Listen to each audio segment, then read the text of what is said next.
Welcome to What If Sleep Storian, soft-spoken tales to slow the day's thoughts and carry you toward peaceful sleep. Before we begin, tell me where in the world you're listening from tonight, and, if you wish, what's on your mind. I read every note and love keeping quiet company across distances. If this brings you peace, a like and subscribe will help me make more nightbound stories. And if you'd like to support even further, you can buy me a coffee through the link in the description. Now, settle in, get comfortable, and breathe with me as we begin. The fire in the grate at 221B Baker Street whispered its secrets to the November darkness, each flame curling upward like a question posed to the smoke-stained ceiling.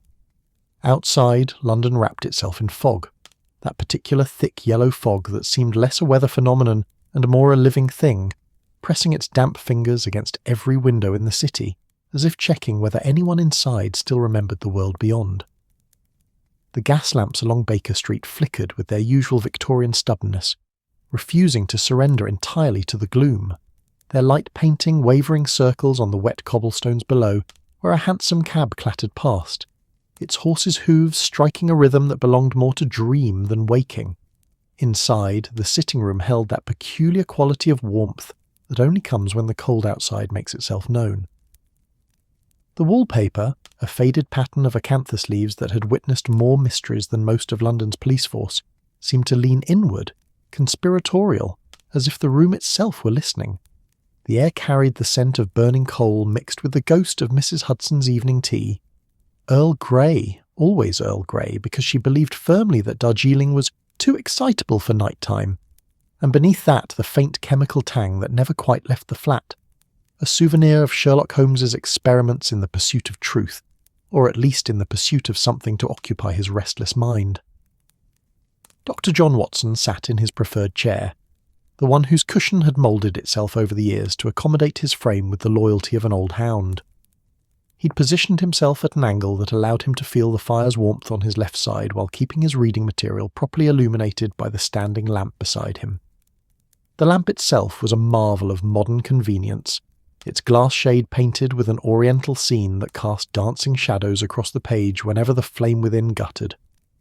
Watson wore his evening jacket, comfortable and worn at the elbows, and his slippers, the Moroccan leather ones that Holmes had once deduced the entire history of based solely on a scuff mark and a bit of dried mud. In his hands, Watson held the latest issue of the Strand magazine, that beacon of Victorian literary culture that had, in its way, transformed the very nature of how stories reached the English-speaking world. The magazine's pages were thick and creamy, the type set with a precision that spoke to the new age of mass printing, though the ink still had that fresh smell that Watson found oddly comforting, the scent of stories waiting to be consumed, of adventures pressed between paper leaves. The cover illustration showed a dramatic scene from someone else's tale, but Watson had turned past it, seeking his own familiar byline, that strange small thrill that never quite faded even after dozens of published accounts. The story he sought was The Adventure of the Naval Treaty, one of his more recent chronicles of Holmes's peculiar genius, and he was rereading it with the critical eye of a man who could never quite decide if he'd captured the truth of events or merely painted a romanticised portrait of his friend's methods. Holmes himself had complained in his usual manner that Watson had gilded the lily and inserted altogether too much atmosphere where cold facts would suffice.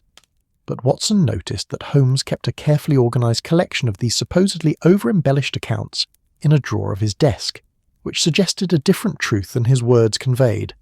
Watson reached automatically for his bookmark, that faithful leather strip that had accompanied him through countless volumes, countless evenings, countless quiet moments stolen from the chaos of a London medical practice and the whirlwind of Holmes's investigations. His fingers found nothing. He frowned, a small crease appearing between his brows, and looked down at the open magazine. The pages lay flat against his lap, unmarked, unguarded. The bookmark was gone. For a moment, Watson simply stared, his mind performing that peculiar skip that occurs when a familiar object vanishes from its expected place. He checked between the cushions of his chair, running his hand into the crevice where things often migrated through some law of household physics that no scientist had yet adequately explained. Nothing. He glanced at the small side table, where his reading glasses rested atop a medical journal. No bookmark there either. He even looked at the floor, though he knew perfectly well he hadn't dropped it. The thing was too precious for such carelessness. The bookmark itself was unremarkable to anyone but Watson. It was a simple strip of brown leather, perhaps 4 inches long and an inch wide, with a small brass clasp at the top that had once been shiny, but had dulled to a warm patina over the years. His mother had given it to him before he left for university, one of those small, practical gifts that parents bestow upon children, venturing into the world, laden with more sentiment than their humble form suggests. On one side, in her careful hand, she had told his initials, J.H.W. On the other, nothing but the smooth wear of decades of use.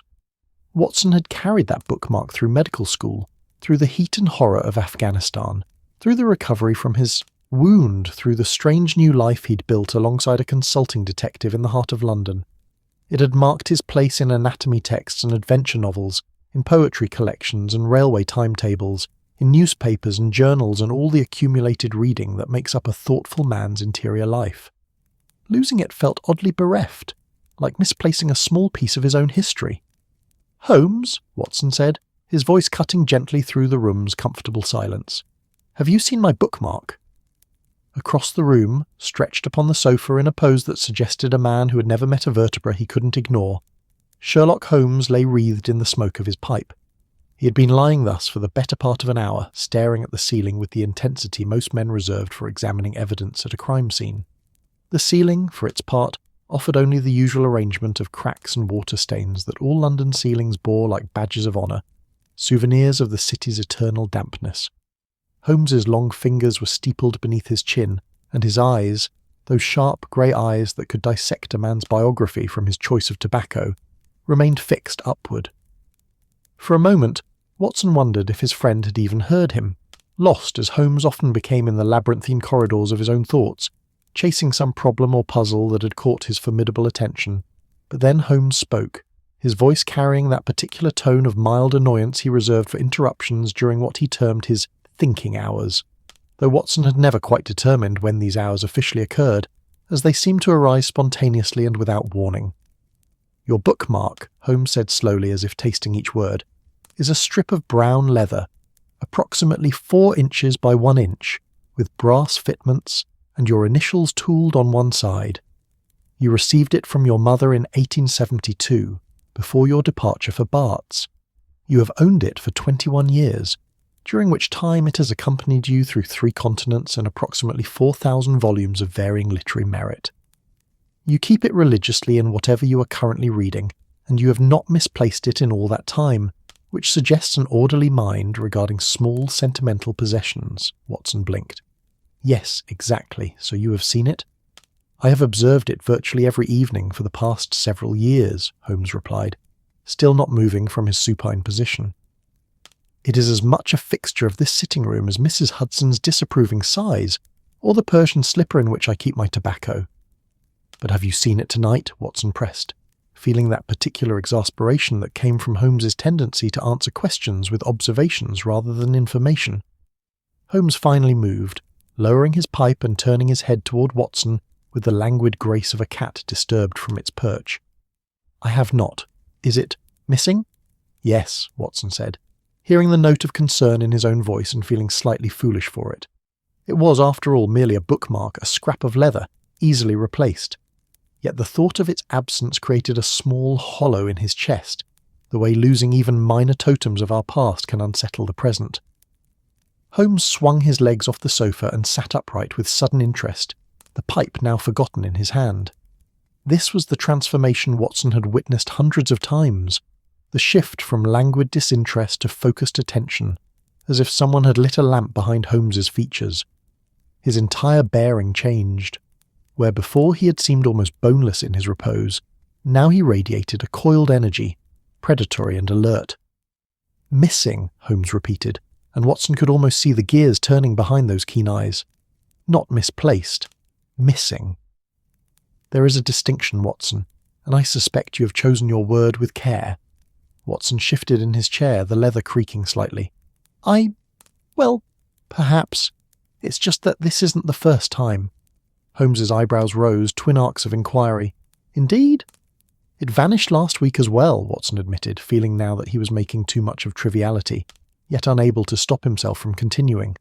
I was reading the evening paper, stepped away to help Mrs. Hudson with a particularly stubborn window sash, and when I returned, the bookmark was gone from the paper. I thought perhaps I'd simply forgotten to place it, though I could have sworn I had. Then I found it 2 days later, tucked into a different newspaper entirely, one I'd already finished reading. Curious, Holmes murmured, and Watson recognised the tone. It was the voice Holmes used when something that should be insignificant began to reveal patterns that suggested otherwise. And before that, Watson continued, warming to his subject now, about 3 weeks ago it disappeared from a medical journal I'd been reading. I searched everywhere, rather foolishly I thought at the time, only to discover it a day later inside my copy of the Times, marking an article about, let me think, yes, about the opening of a new exhibition at the British Museum. Holmes had risen now and was pacing, his pipe trailing smoke like a locomotive building steam. The floorboards of 221B knew his stride well. They creaked in familiar places as he moved, a wooden percussion accompanying his thoughts. Outside, the fog pressed closer, and somewhere in the distance, a church bell tolled the hour. 9 o'clock, that threshold time when London began its slow transformation from the city of commerce to the city of shadows, where different rules applied and different stories unfolded. 3 times, Holmes said, his voice taking on that clipped, rapid quality that signalled his mind racing ahead of his words. 3 times in as many weeks. A pattern, Watson. You know how I feel about patterns. They're either coincidence or design, Watson offered, quoting one of Holmes's own maxims back at him. And you know how I feel about coincidence, Holmes replied with the ghost of a smile. You don't believe in it. I believe in it occurring approximately as often as snow in July, theoretically possible, occasionally observed, generally suspicious. Holmes stopped his pacing and turned to Watson with that penetrating gaze that had unnerved countless criminals and not a few innocent bystanders. Your bookmark disappears and reappears, but always in reading material. Always in something you've already engaged with or are currently reading. It doesn't vanish to the kitchen or the hallway or Mrs. Hudson's rooms. It stays within the sphere of your literary habits. Watson hadn't considered it in quite those terms, but Holmes was right. The bookmark remained always within the ecosystem of his reading, moving from one text to another like a bird hopping between branches of the same tree. Someone is moving it, Watson said slowly, the realization settling over him with an odd mixture of intrusion and curiosity. Someone with access to this room, Holmes added, his eyes scanning the familiar space as if seeing it anew, as if every shadow might conceal an intruder's traces. Someone who comes and goes with enough regularity that their presence is unremarkable. Someone who takes an interest in what you read, Watson, and who handles your possessions with sufficient care that you notice only the absence, never any damage or disturbance. The fire popped loudly, sending up a small shower of sparks that glowed briefly orange before fading to ash. Watson found himself looking at his magazine with new eyes, wondering who else had touched these pages, who else cared enough about his reading habits to engage in this strange, silent intrusion. Mrs. Hudson, Watson suggested, though even as he said it he doubted. Their landlady was many things, efficient, occasionally meddlesome, prone to strong opinions about proper mealtimes, but she had never shown any particular interest in what her lodgers read, so long as Holmes didn't set fire to it in the course of some experiment. Possible, Holmes conceded, but I think not. Mrs. Hudson's intrusions into our space, while frequent, are always purposeful. She comes to clean, to deliver meals, to complain about the chemical odours or the bullet holes in the wall. She does not linger over your reading material. Besides, she handles objects with the brisk efficiency of long practice. I suspect we would find more disturbance if she were our culprit. Watson nodded slowly. That matched his own sense of their landlady. A woman of action, not contemplation, whose relationship to books was primarily as objects to be dusted rather than read. Then who? Watson asked, though he was beginning to suspect that Holmes already had a theory, was already 3 steps ahead in this peculiar little mystery that had somehow blossomed from a missing bookmark into something that felt oddly significant, though Watson couldn't have said exactly why. Holmes didn't answer immediately. Instead, he crossed to Watson's chair and held out his hand in silent request. Watson passed him the magazine, watching as Holmes examined it with the same intensity he brought to bloodstains and cigar ash, those seemingly insignificant details that he transformed into narratives of human behaviour. Holmes's long fingers turned the pages carefully, his eyes scanning not the text but the paper itself, looking for... what? Watson couldn't say. Holmes held certain pages up to the lamplight, angling them to catch any impressions or marks. He smelled the spine of the magazine, a gesture that would have seemed absurd from anyone else, but from Holmes indicated merely another avenue of investigation. He ran his fingertips along the edges, feeling for irregularities, and then he stopped. His expression changed subtly, a flicker of something, surprise perhaps, or satisfaction, crossing his features so quickly that Watson might have missed it if he hadn't been watching closely. "Watson," Holmes said quietly, "when did you last read this particular issue thoroughly?" "I finished it 2 days ago," Watson replied. "I was rereading the naval treaty story tonight, checking some of my own phrasing. Why?"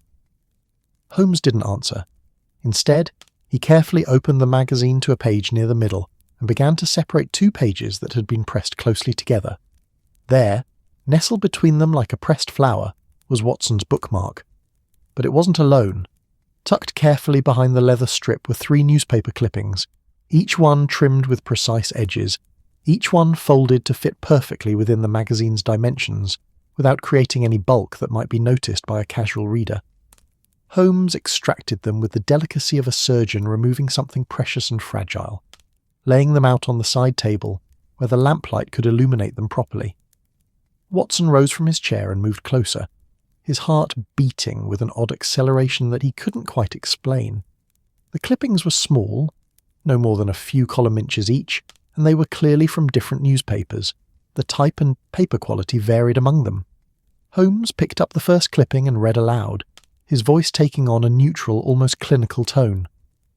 "Dr. Watson's latest chronicle of Mr. Sherlock Holmes's adventures continues to captivate readers with its blend of mystery and camaraderie. The good doctor's narrative skill transforms the detective's cold logic into something warmer, more human. This is from the Pall Mall Gazette, dated 3 weeks ago." He set it down and picked up the second. In his account of the naval treaty affair, Watson demonstrates once again his gift for making the arcane accessible, for showing us not merely how crimes are solved, but why such solutions matter. From the Daily Telegraph, dated 10 days past. The third clipping was shorter. Watson's chronicles have become essential reading for anyone interested in the modern science of deduction, from the Morning Post, dated 1 week ago. Silence settled over the room like the fog settling over London's streets.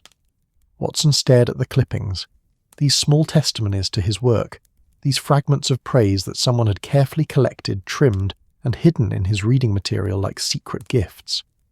"Someone," Holmes said softly, "is following your published accounts rather closely, Watson, and they want you to know it, though in the most indirect manner possible." Watson picked up one of the clippings, feeling the paper between his fingers. Cheap newsprint, already beginning to yellow at the edges, yet preserved with obvious care. Someone had read these reviews of his work, had thought them worth saving, worth sharing in this strange, silent fashion. "But why hide them with my bookmark?" Watson asked, though he thought he might already understand. "Why not simply give them to me directly?" Holmes tilted his head, studying Watson with an expression that was surprisingly gentle, lacking his usual sardonic edge. "Perhaps," he said quietly, "because whoever is doing this is someone who cannot easily approach you directly, someone whose position or circumstance makes open communication difficult, or perhaps someone who is simply shy, shall we say, about expressing admiration." Watson felt a strange warmth in his chest, a mixture of flattery and unease. Someone in his orbit, someone with access to this very room, cared enough about his writing to collect notices of it, to place them where he would eventually find them, to engage in this peculiar, silent form of conversation. "The bookmark doesn't vanish," Watson said slowly, working through the logic.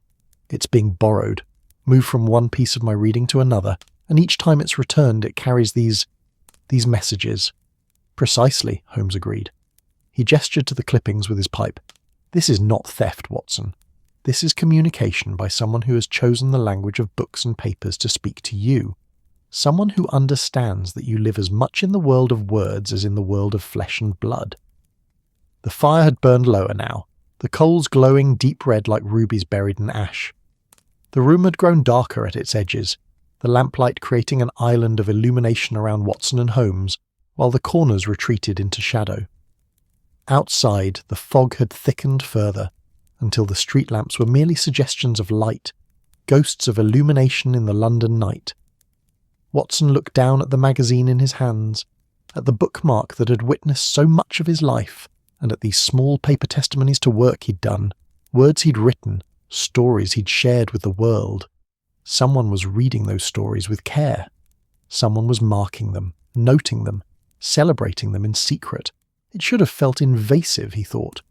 It should have felt like a violation of privacy, this unknown person handling his possessions, reading over his shoulder metaphorically if not literally. But instead, Watson found himself oddly moved. In a city of millions, in the vast anonymous sprawl of London where people passed each other daily without ever truly seeing one another, someone had seen him. Someone had noticed not just the detective whose cases he chronicled, but the chronicler himself. Someone had thought his words were worth saving. "Holmes," Watson said quietly, "I believe we have a mystery." And Sherlock Holmes, who claimed to care nothing for sentiment and everything for logic, who insisted that emotion was the enemy of clear thinking, smiled, truly smiled, and replied, "Yes, Watson, I rather think we do. And for once, it's a mystery of the gentlest sort. The question is, shall we solve it, or shall we let it unfold in its own time?" Watson looked at the clippings, at his bookmark, at the magazine that had held them all like a keeper of secrets. "Let's solve it," he said, but gently.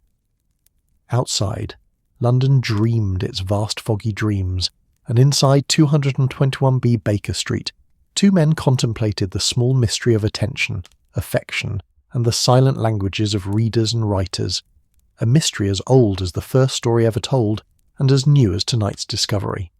The fire whispered on, keeping its own counsel, and somewhere in the building someone who loved words moved quietly through their evening, unaware that they had just become the subject of the very sort of story they so enjoyed reading. Morning came to Baker Street the way it always did in November, reluctantly, as if the sun itself needed convincing that rising over London was worth the effort. The fog of the previous night had thinned but not vanished, transforming instead into a grey haze that hung between the buildings like cobwebs spun by some enormous melancholic spider. The light that filtered through the windows of Tourstorsby was pale and watery, the colour of weak tea, and it fell across the breakfast table with the apologetic quality of something that knew it wasn't quite up to the task of illumination, but was doing its best nonetheless. Watson had slept poorly, his mind circling back repeatedly to the discovery of the clippings, to the strange gentleness of this intrusion into his reading life. He dreamed, in the fitful way one does when sleep is shallow, of bookmarks that moved of their own accord, of newspapers that whispered secrets, of invisible readers who left traces of themselves in margins and fold lines. Now, sitting at the breakfast table with Mrs. Hudson's excellent coffee steaming before him, and a plate of toast growing cold at his elbow, he found himself no less puzzled than he'd been the night before. The clippings lay on the table between himself and Holmes, arranged in chronological order as Holmes had insisted upon before they retired. 3 small rectangles of newsprint, their edges precise as surgical cuts, bearing words of praise that Watson had never sought but found himself oddly grateful to receive. He'd read them over several times now, not out of vanity, or at least he told himself it wasn't merely vanity, but out of a desire to understand what they revealed about the person who had saved them. Holmes sat across from him, already dressed despite the early hour, looking as crisp and alert as if he'd slept 12 hours instead of what Watson suspected was closer to 4. He'd positioned himself so that the weak morning light fell across the clippings at an angle, and he was examining them with a jeweller's loupe pressed to his eye, studying something that Watson couldn't discern from his position. The scissors, Holmes murmured, more to himself than to Watson, were small and sharp, embroidery scissors perhaps, or a lady's sewing shears. The cuts are too precise, too delicate for the heavy scissors one finds in most households, and look here, he gestured with one long finger, the person who cut these has excellent manual dexterity. Not a single jagged edge, not one wavering line. This speaks to either professional training in some precise craft, or to a naturally steady hand combined with great care. Watson leaned forward, squinting at the clippings. Now that Holmes pointed it out, he could see it too. The almost unnervingly perfect edges, as if each clipping had been excised from its parent newspaper with surgical precision. "What else?" Watson asked, finding himself falling into the familiar rhythm of their partnership where Holmes observed and Watson witnessed those observations, attempting to learn the peculiar art of seeing what was actually present rather than what one expected to see. Holmes set down his loop and picked up the first clipping, holding it delicately between thumb and forefinger, as if it were a butterfly wing that might crumble at rough handling. "The paper is from the Pall Mall Gazette, as I noted last night. But observe the condition. No coffee stains, no finger smudges, no evidence of the rough handling that newspapers typically endure. This wasn't clipped from a paper found discarded on an omnibus or left crumpled in a waiting room. This came from a fresh copy, probably purchased specifically for this purpose, or at least handled with exceptional care." He set down the first and picked up the second. The same is true of the Daily Telegraph clipping. The paper is clean, barely creased, and this third one from the Morning Post, again, pristine. Our mysterious reader is either remarkably fastidious, or these newspapers were acquired and clipped shortly after publication, before they could accumulate the usual wear of daily life. Watson absorbed this, his mind painting a picture of someone who bought newspapers, multiple newspapers, specifically to find mentions of his work. The thought was both flattering and slightly unsettling, like discovering that someone had been watching you sleep, but watching you with kindness rather than malice. "So we're looking for someone with access to this flat," Watson said, working through the logic methodically. "Someone with excellent manual dexterity, probably female given the type of scissors, someone who can afford to purchase multiple newspapers regularly, and someone who cares enough about my published work to collect reviews and notices of it." "An excellent summary," Holmes said, and Watson felt the small warm glow of his friend's approval. "But there's more. Look at how the clippings were folded." Watson picked up one of the clippings and examined it more closely. It had been folded twice, each fold creating a neat rectangle that would fit perfectly within the dimensions of his bookmark without adding noticeable bulk to whatever publication housed them. The folds themselves were crisp, almost architectural in their precision. "They were folded to be hidden," Watson observed, "not just to be stored, but to be concealed within my reading material without my noticing until the right moment." "Exactly," Holmes said, his eyes gleaming with that particular light that came when a puzzle began to reveal its architecture. "This person doesn't want to be discovered directly. They want you to find these clippings, but in your own time, through your own observation. They've created a sort of paper trail, if you'll forgive the pun, that leads nowhere except to their admiration for your work. It's communication that asks for nothing in return, gift-giving in its purest form." Mrs. Hudson entered then, carrying a fresh pot of coffee and eyeing the clippings on the table with the practiced disinterest of someone who had long ago learned not to question the strange artifacts that accumulated in her lodger's quarters. She'd seen everything from tobacco ash carefully preserved in envelopes to the severed fingers that Holmes occasionally kept in the icebox for comparative anatomy studies. A few newspaper clippings barely registered. "More coffee, gentlemen?" she asked, her Scottish brogue carrying the gentle reproof of someone who knew perfectly well that Watson's first cup had gone cold while he stared at scraps of paper. "Thank you, Mrs. Hudson," Watson said, offering her a grateful smile as she poured. The coffee was excellent as always, strong and dark, the kind that could wake a man from even the deepest fog of distraction. She moved about the room with the efficient grace of long practice, collecting plates, straightening the newspapers that Holmes had scattered across every available surface during his late-night reading, tutting softly at the state of Holmes's chemical apparatus which occupied one corner, like a particularly ambitious spider's web made of glass and rubber tubing. Watson watched her movements, suddenly seeing her with new eyes. Could Mrs. Hudson be their mysterious clipper? She certainly had access to the flat, and to his reading materials. She was in and out dozens of times a day, and her presence was so familiar that neither he nor Holmes truly marked her comings and goings anymore. But no, Holmes was right. Mrs. Hudson handled objects with brisk efficiency, not delicate reverence. When she straightened his newspapers, she did so with the same matter-of-fact energy she brought to all her tasks. There was no lingering, no tender attention. She cared for the flat and its occupants with genuine affection, but that affection expressed itself in practical ways, in good meals and clean linens and the tolerance of chemical experiments that would have sent any other landlady screaming for the constabulary. Besides, Watson had never known Mrs. Hudson to read anything beyond the household accounts and the occasional recipe in Mrs. Beeton's book of household management. She had opinions, certainly, strong ones, particularly about proper behaviour and the appropriate hour for breakfast. But those opinions didn't extend to literary criticism or the chronicling of detective work. As if sensing his scrutiny, Mrs. Hudson turned and raised an eyebrow. "Is something amiss with the coffee, Dr. Watson?" "Not at all," Watson assured her quickly. "It's perfect, as always. I was merely wool gathering."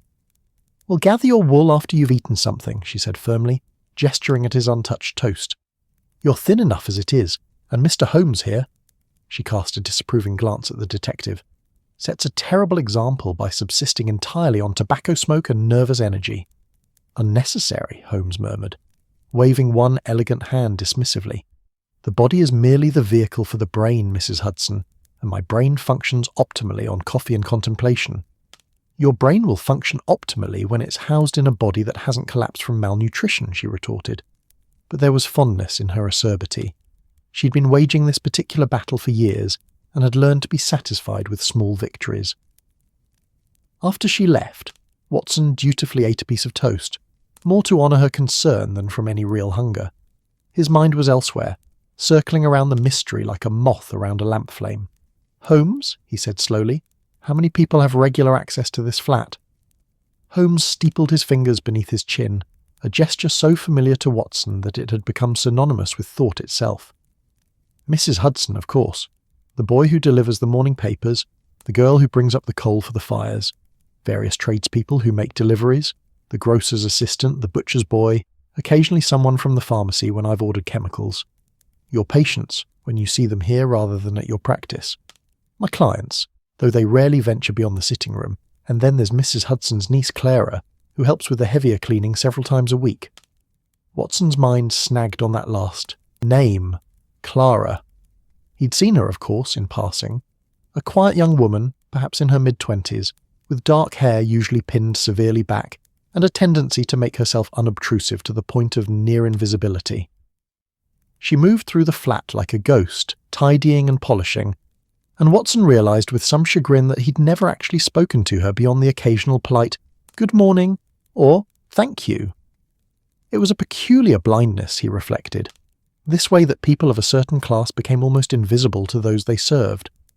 Watson liked to think of himself as democratic in his sympathies, as someone who treated all people with equal courtesy regardless of their station. And yet he couldn't recall a single conversation of substance with Clara, couldn't have told you what colour her eyes were or whether she had siblings or what she thought about anything at all.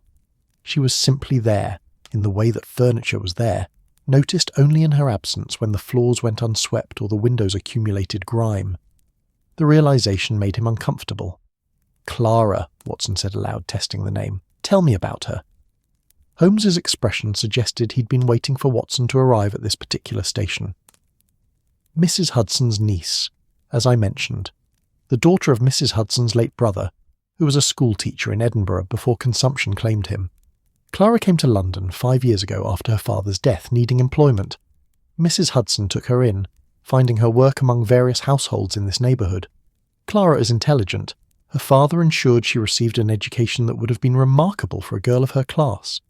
She reads voraciously, from what Mrs. Hudson occasionally mentions, though whether our landlady approves or disapproves of this habit, I've never been entirely certain." Watson set down his coffee cup with a soft clink. "She reads." "She does indeed," Holmes confirmed. "Mrs. Hudson has mentioned finding her with books at odd hours, though Clara is always careful to complete her duties first. Apparently she haunts the lending libraries on her half-days off. Mrs. Hudson worries it will give her ideas above her station, by which I believe she means that Clara will become dissatisfied with domestic service and seek other employment." "And she's here several times a week," Watson said slowly. "Tuesdays and Fridays without fail," Holmes replied, "and occasionally on Saturdays if Mrs. Hudson requires extra help. She has access to the entire flat, including your room and mine. She dusts your bookshelves, Watson. She tidies your desk.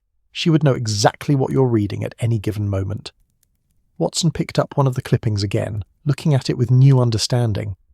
The precise cuts, the careful folding, the reverent preservation. These were the actions of someone who loved words, who understood their weight and value. Someone educated enough to read literary reviews, thoughtful enough to preserve them, shy enough to communicate only through this silent exchange of paper and attention. Small, sharp scissors, Watson murmured. The kind a woman might use for delicate work. Someone with a steady hand and an education. Someone with access to this flat who wouldn't be noticed coming and going. Someone who reads. Someone, Holmes added gently, who's been reading your published accounts with evident appreciation, and who wishes you to know it, but who cannot or will not approach you directly with such sentiments. The room seemed suddenly warmer, or perhaps it was merely that Watson felt a flush of something he couldn't quite name. To be seen, truly seen, not as Dr. Watson the veteran, or Dr. Watson the medical man, or even Dr. Watson the chronicler of Sherlock Holmes's adventures, but as a writer whose words moved someone enough that they collected evidence of their impact. It was oddly affecting. "What do we do?" Watson asked. Holmes rose from his chair and walked to the window, looking down at Baker Street where the morning was slowly assembling itself. A milk cart rattled past. A sweep called out his trade. The city was waking, shaking off the night's fog, beginning another day of its vast, intricate dance of millions of lives intersecting and diverging and never quite touching. "We watch," Holmes said finally. "We observe. We allow the pattern to continue revealing itself. Whoever is doing this has created a ritual, Watson, a form of communication that matters to them. To disrupt it, clumsy would be to destroy something rather lovely, don't you think?" Watson joined him at the window, looking out at the familiar street, at the London he'd come to know so well through his years of living here. Somewhere in this vast city, in this incomprehensibly complex web of human lives, someone was thinking about his words. Someone was cutting and folding and hiding little pieces of appreciation in his reading material, creating a secret conversation that asked for nothing except to be eventually noticed. "Yes," Watson agreed softly, "I think it would." And so they stood together, detective and doctor, watching London wake, contemplating the strange mystery of affection expressed through newsprint and leather bookmarks, through the silent language of readers and writers across the unbridgeable yet somehow bridged distance between admiration and acknowledgement. The bookmark, Watson thought, hadn't vanished at all. It had simply been travelling, carrying messages through the landscape of his reading life, waiting for him to understand what it was trying to say. He rather thought he was beginning to understand. The day unfolded with the peculiar ordinariness that characterised most of Watson's life at Baker Street, a gentle rhythm of routine punctuated by the occasional eruption of Holmes's energy when a case presented itself or an experiment reached a critical juncture. But today, no urgent clients came thundering up the 17 steps to their door. No telegrams arrived bearing cryptic summons from Scotland Yard. The city outside went about its business with the steady, unremarkable persistence of a clock ticking, and inside 221B, Watson found himself hyper-aware of every sound, every movement, every possibility that might reveal the identity of his mysterious correspondent. He'd positioned himself in his usual chair after breakfast, ostensibly reading the morning edition of the Times, but in truth his attention was fractured, part of his mind on the printed words before him, and part listening to the sounds of the flat, the creak of floorboards, the distant clatter of Mrs. Hudson in the kitchen below, the whistle of wind through the gap in the window frame that no amount of weather stripping seemed able to entirely seal. Holmes had vanished into his room after their conversation at the window, emerging an hour later with that look of contained mischief that Watson had come to recognise as the expression of a man with a plan. He'd settled himself at his desk with unusual industry, sorting through correspondence, organising his notes on various cases, and, most tellingly, arranging a stack of papers in a conspicuously neat pile at the desk's edge. "What are you doing?" Watson asked, lowering his newspaper enough to observe Holmes's unusually tidy behaviour. "Spring cleaning," Holmes replied airily, though it was November and Holmes's relationship with tidiness was famously antagonistic. "Merely organising my papers. I've been meaning to do it for weeks." Watson raised an eyebrow. Holmes's idea of organisation typically involved stuffing important documents into the Persian slipper alongside his tobacco, or pinning urgent correspondence to the mantelpiece with a jackknife. This sudden devotion to order was as suspicious as it was unprecedented. "You're setting a trap," Watson observed. Holmes glanced up, and his eyes held that gleam of pleasure that came from being understood. "Not a trap, Watson. An invitation. I'm merely making my intentions clear to anyone who might be interested in such things." Watson looked more carefully at the papers Holmes was arranging. The top sheet was covered in Holmes's distinctive scrawl, notes on a recent case involving a stolen cameo. But beneath it, Watson could see the edge of something else, something that looked like his own handwriting. "Is that my manuscript?" he asked sharply. "It is indeed," Holmes confirmed, not looking up from his work. "Your draft of The Adventure of the Second Stain, which you left on my desk last week asking for my comments on factual accuracy. I've been remiss in returning it to you. I thought I'd leave it here, prominently displayed, in case anyone was curious about your work in progress." Watson felt a flutter of something in his chest. Anticipation, nervousness, curiosity all tangled together like yarn a cat had gotten into. Holmes was baiting a hook, using Watson's own work as lure, and Watson found he wasn't entirely comfortable with being the bait, even if he was also intensely curious about who might bite. "And what do you expect will happen?" Watson asked. Holmes sat back in his chair, steepling his fingers. "I expect that if our hypothesis is correct, if someone in this household is indeed taking such interest in your literary endeavours, they will not be able to resist the temptation to examine a work not yet published. Fresh words, Watson. Unread stories. For someone who collects reviews of your published accounts, the opportunity to see your work before the rest of the world would be irresistible." "And you think they'll simply walk in here and read it while we're present?" "I think," Holmes said carefully, "that we should make ourselves absent for a few hours this afternoon. Create an opportunity. See what transpires." Watson considered this. It felt oddly invasive, like setting a trap for someone whose only crime was admiration. Yet he couldn't deny his own burning curiosity to know who had been engaging in this silent conversation with him, who cared enough about his words to preserve evidence of their reception. "All right," he agreed slowly. "What did you have in mind?" The plan Holmes devised was simple in its elegance. They would, he announced loudly enough for Mrs. Hudson to hear from the floor below, be attending a lecture at the Royal Society that afternoon, a talk on criminal anthropology that Holmes professed great interest in, though Watson suspected the lecture was entirely fictional. They made a show of preparing to leave, donning coats and hats, discussing the lecture's supposed start time, ensuring that anyone listening would know the flat would be empty for at least 2 hours. They descended the stairs with appropriate heaviness of tread, called out farewells to Mrs. Hudson, and exited onto Baker Street, where the afternoon had settled into that grey, indeterminate state that London afternoons in November seemed to favour. Not quite raining, but not quite dry, the air holding moisture in suspension like a breath held indefinitely. They walked to the corner, rounded it, and then Holmes, with the practised efficiency of a man who had conducted numerous surveys, led Watson through a narrow alley that connected to the mews behind Baker Street. They entered the building through the back entrance typically used for deliveries, climbed the service stairs in silence, and let themselves into 221B through the kitchen door, which Holmes had thoughtfully left unlocked. Mrs. Hudson was out. Watson had heard her mention an appointment with her dressmaker, and the flat above was quiet save for the settling sounds old buildings make, the conversation of timber and plaster that never quite ceases. Holmes led Watson to his bedroom, which had a view of the sitting room through a door left strategically ajar.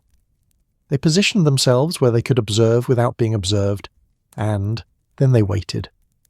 Waiting, Watson had long ago learned, was the least glamorous and most essential part of detective work. It required patience that Holmes did not naturally possess, and stillness that Watson's war-trained nerves sometimes struggled to maintain.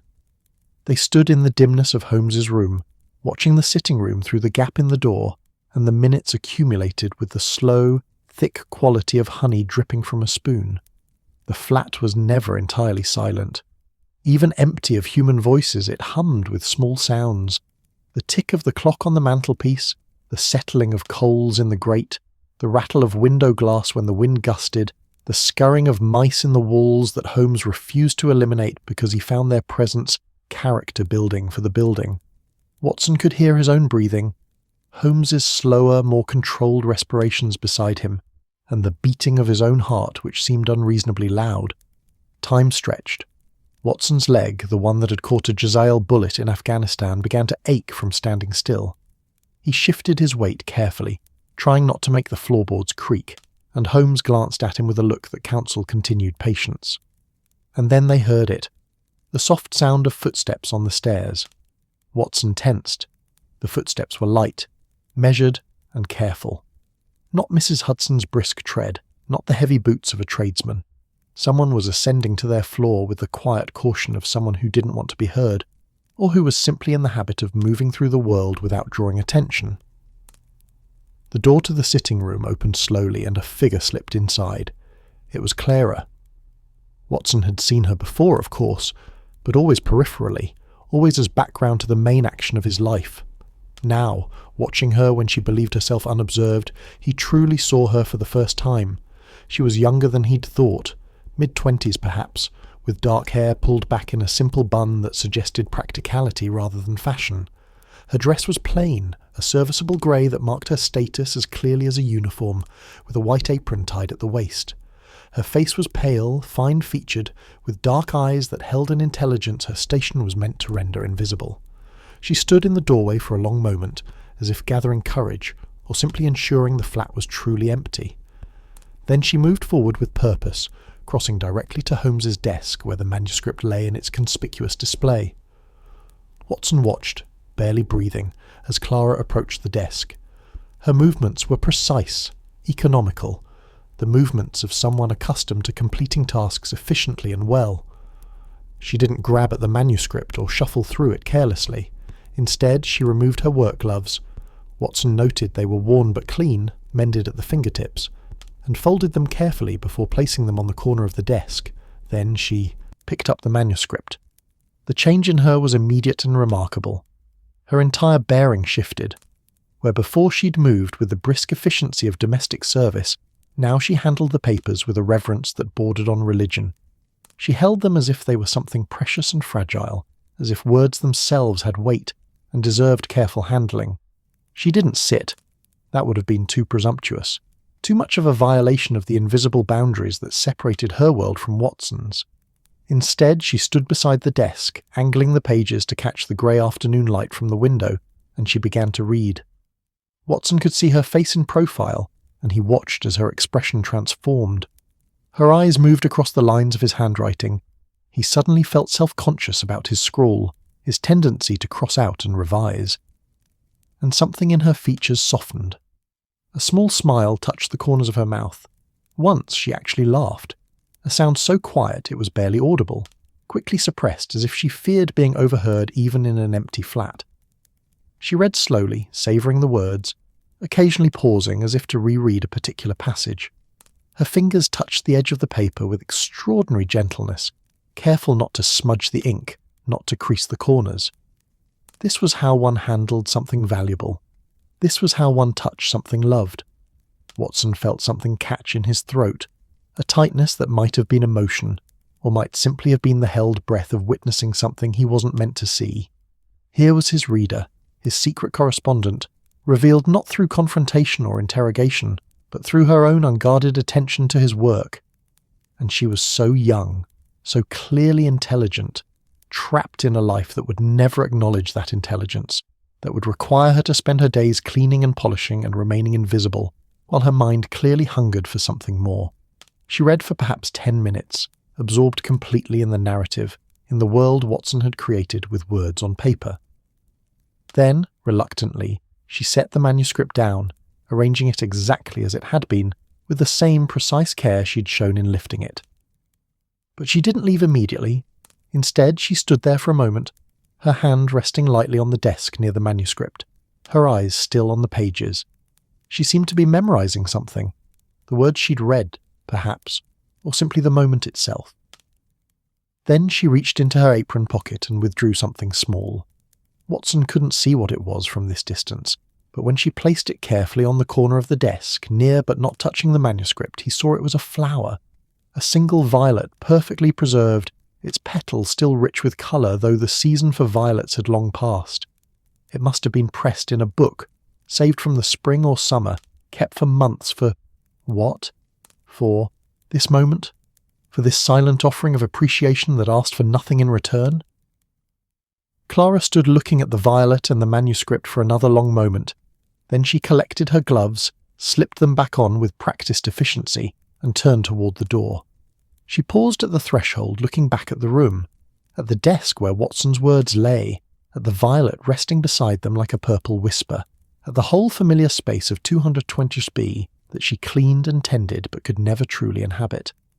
Her face held an expression of such mingled longing and resignation that Watson felt it like a physical ache in his chest. Then she was gone, her footsteps receding down the stairs, fading into the larger silence of the building. Watson and Holmes remained still for several moments after she left, as if the scene they'd witnessed had cast a spell that required time to break. Finally, Holmes stirred, moving toward the door of his bedroom with his characteristic fluid grace. "Well," he said softly, "there's your answer, Watson."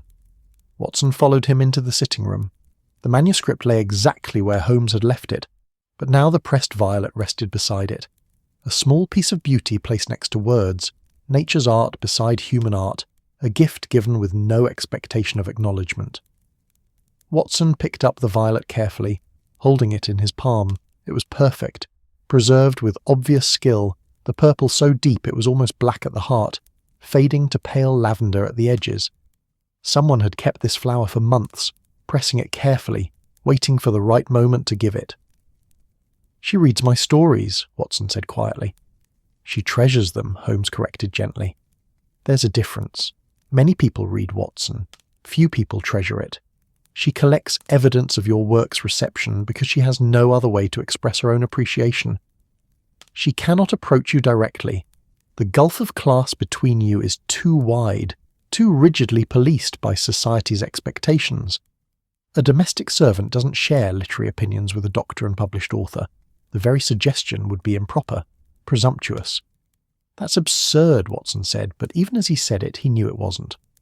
The rules that governed Victorian society were strict and largely unspoken, and crossing them carried consequences that someone in Clara's position couldn't afford. "Absurd, perhaps," Holmes agreed, "but true nonetheless. So she's found another way. She speaks to you through your bookmark, through collected reviews, through small gifts left where you'll find them. She creates a conversation that doesn't require her to violate the boundaries society has set for her." Watson looked at the violet in his hand, at the manuscript on the desk, at the whole peculiar arrangement of paper and flower and unspoken admiration. "What do I do?" he asked. Holmes smiled, that rare, genuine smile that transformed his usually austere features. "That, my dear, Watson, is entirely up to you, but whatever you do, I suggest you do it with the same gentleness she's shown you. This is a tender thing, this silent correspondence. Handle it carefully."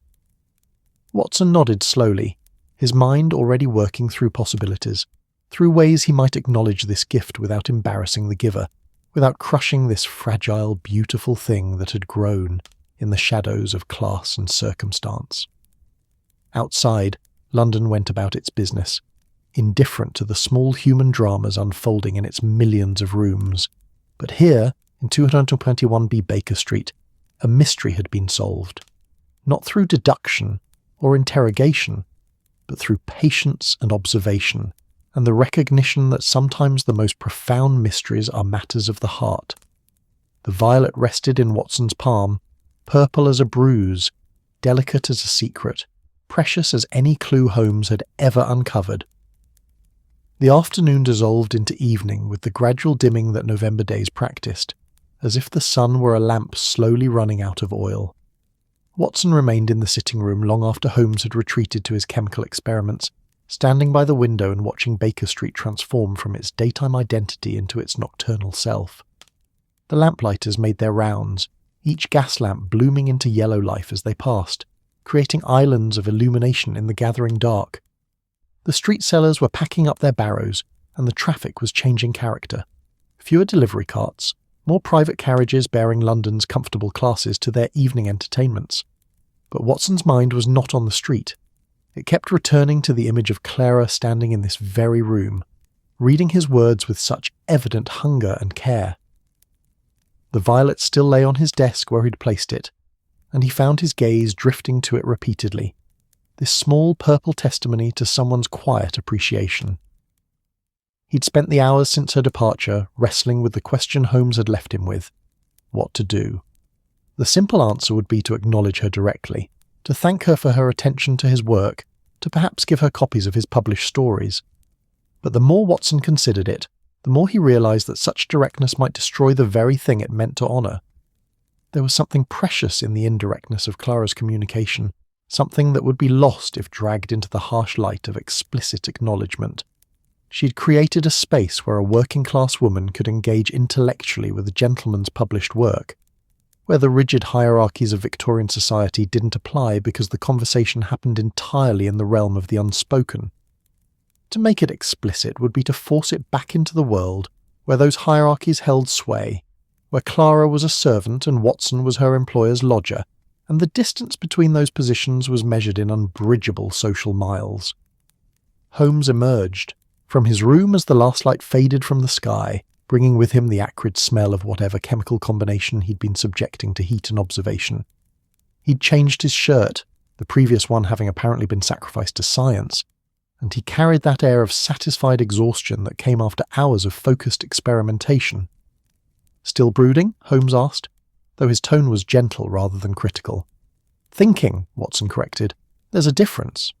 "A fine one," Holmes replied, settling into his chair and reaching for his pipe. "Have you reached any conclusions?" Watson turned from the window, the violet catching his eye again. "I think," he said slowly, "that I want to continue the conversation she started, but I want to do it in her language, not mine. Does that make sense?"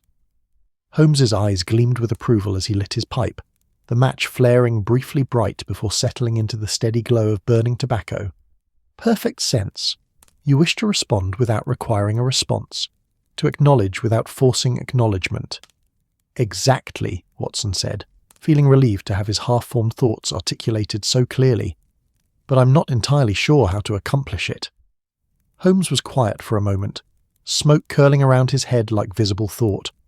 The room had grown dark except for the fire and the single lamp Watson had lit, and in this dimness, with the street sounds muffled by fog that had begun to gather again outside, 221B felt removed from the world, a pocket universe where only the two of them existed. "You're a writer, Watson," Holmes said finally. "So write." Watson blinked. "You mean a story?" "Why not? She reads your stories. She collects reviews of them. She clearly finds meaning in your accounts of our adventures. So give her a story, but make it one that speaks to her specifically, that acknowledges what she's given you without requiring her to break the silence she's chosen." The idea settled over Watson like a warm coat, immediately comfortable and right. Yes, a story. He could write a character inspired by Clara, someone intelligent and observant, trapped by circumstance but finding freedom in books, in words, in the life of the mind. He could create a narrative that honoured her without naming her, that said, "I see you," without forcing her into the exposure of being truly seen. "I'll need time," Watson said, "to do it properly, to make it right." "You have time," Holmes assured him. "But there's another matter to address first, if you're willing." Watson raised an eyebrow. "What matters?" "The question of how she gains access to your reading material," Holmes said, his tone shifting into that of the detective presenting deductions. "We know she comes here Tuesdays and Fridays to help Mrs. Hudson, but the bookmarks have been moved, and the clippings placed on other days as well, which suggests she has access to the flat at times beyond her regular duties." Watson frowned, considering this. "You think she's coming here when she shouldn't be?" "I think," Holmes said carefully, "that she may be taking advantage of Mrs. Hudson's absences to visit the flat for purposes other than cleaning. Not with malicious intent, obviously, but driven by her desire to engage with your work. The question is, when does she come, and does she know we're aware of her presence?" A thought occurred to Watson, sudden and clear. "You want to observe her again." "I think it would be illuminating," Holmes said, "not to catch her out or embarrass her, but to better understand the full scope of her, shall we call it devotion, and perhaps to create an opportunity for you to leave your response in a way she'll find it naturally, as part of your normal routine rather than as a deliberate gesture." Watson considered this. The idea of watching Clara again made him slightly uncomfortable. It felt voyeuristic, intrusive. But Holmes was right that understanding her patterns would help him craft a response that felt organic rather than forced. "When?" Watson asked. "Tonight," Holmes said promptly. "Mrs. Hudson mentioned she's attending the theatre with her sister this evening. She'll be gone from 7 until nearly midnight. If Clara has been visiting the flat during such absences, tonight would provide an ideal opportunity. And we'll be here, observing, ensuring we fully understand the situation before you craft your response." Watson glanced at the clock on the mantelpiece, 6:15. If they were going to do this, they needed to prepare now. "All right," he agreed. "What's your plan?" The plan was simpler than their afternoon surveillance, but required more patience. They would, Holmes explained, make a show of retiring early. Watson to his room, Holmes to his. They would ensure all the lamps were extinguished except the faint glow of the sitting-room fire, creating the impression that both lodgers had settled in for the evening and wouldn't emerge until morning. Then they would wait in Holmes's room, door ajar, watching for any sign of Clara's arrival. Mrs. Hudson departed at 6:30 in a rustle of skirts and a cloud of lavender water, calling up the stairs that she'd left cold supper in the kitchen, and would they please not burn down the flat in her absence. Holmes called back an assurance that was cheerful and entirely non-binding, and they listened to her footsteps recede, to the front door closing, to the silence that settled over the building like snow. They gave it half an hour, moving about the flat in their normal evening routine to maintain the illusion of ordinary behaviour. Watson settled in his chair with a book, though he couldn't have said afterward what book it was or what he'd read. Holmes played his violin for a time, drawing out a melancholy air that seemed to suit the foggy evening. Then, at precisely 7:00, Watson made a show of yawning loudly and announcing his intention to retire early with a medical. "Journal?" "Excellent idea," Holmes replied, equally loud. "I think I'll do the same. This damned fog always gives me a headache." They extinguished the lamps, leaving only the fire burning low, and retreated to Holmes's room. Once there, they positioned themselves as they had that afternoon, standing in the darkness where they could see through the cracked door into the sitting-room beyond. And then they waited. Waiting in the dark was different from waiting in the light. The absence of visual distraction made every sound amplified, significant. Watson could hear Holmes's breathing beside him, slow and controlled. He could hear his own heartbeat, the creak of the building settling, the distant rumble of traffic on Baker Street muffled by fog. The fire in the sitting-room popped occasionally, sending brief flares of brighter light across the familiar furniture, rendering it strange and shadow-haunted. Time moved differently in the dark. Watson had no idea if 10 minutes had passed or 30. His leg began to ache again, and he shifted his weight as quietly as possible. Holmes remained perfectly still beside him, a statue of patience, and Watson found himself envying his friend's ability to simply wait, without the mind wandering or the body protesting. Then, so faint he almost missed it, Watson heard the sound of the front door opening. His entire body tensed. Holmes's hand found his arm in the darkness, a silent counsel of continued stillness. The door closed again, carefully, almost soundlessly. Footsteps began ascending the stairs. Those same light, measured steps they'd heard that afternoon, but slower now, more cautious, as if the climber were taking pains to avoid every creaking board. The footsteps reached their landing and paused. Watson could almost feel the hesitation through the walls, the moment of decision, the gathering of courage. Then they continued, and the door to 221B opened slowly, admitting a slender figure silhouetted against the dimness of the hallway. Clara. She stood in the doorway much as she had that afternoon, but there was something different in her bearing now. She wasn't here for assigned duties. She was here because she'd chosen to be, driven by something stronger than obligation. She held something in her hands. Watson couldn't make out what in the poor light, and she moved with it carefully into the room. She crossed to Watson's desk, her path as certain as if she walked it in full daylight, as if she knew every inch of this room by heart. And perhaps she did, Watson thought. She cleaned here twice a week. She'd have memorized the placement of every chair and table, every hazard and obstacle. But she didn't move like someone navigating a dark room. She moved like someone coming home. At the desk she set down what she'd been carrying. Watson could see now it was a book, small and worn, and she stood there for a long moment, her hand resting on its cover. The firelight caught her profile, gilding it, bronze and shadow, and Watson saw her expression clearly, a mixture of longing and something that looked almost like grief, as if she were mourning something she'd never actually had. Then she noticed the violet. Watson saw her startle slightly, her hand moving to her throat in a gesture of surprise. She bent closer, examining the flower in the dim light, and even from across the room Watson could see her confusion. She'd left it that afternoon. Why was it still here, on Watson's desk, positioned as if it were something valued rather than something to be discarded or swept away with the daily tidying? She picked it up carefully, holding it to the firelight, and Watson saw the moment understanding dawned. The violet had been moved, but not far. It had been acknowledged, preserved, and placed deliberately. Someone had noticed it. Someone had cared enough to keep it. Her hand trembled slightly as she set the violet back down, and when she did, Watson saw her wipe at her eyes with her other hand. She was crying, he realized. Crying quietly, the kind of tears that come from being seen when you've spent your whole life being invisible. She stood there for several minutes, composing herself, and then she reached for the book she'd brought. She opened it carefully, and even from this distance Watson could see it was full of pressed flowers, a whole garden captured and preserved between pages. She selected one, another violet, or perhaps it was the same violet's twin, saved from the same long-ago spring. She placed it on Watson's desk beside the first, a continuation of the conversation, an answer to his unspoken acknowledgement. Then she opened her apron pocket and withdrew something else, a piece of paper folded small.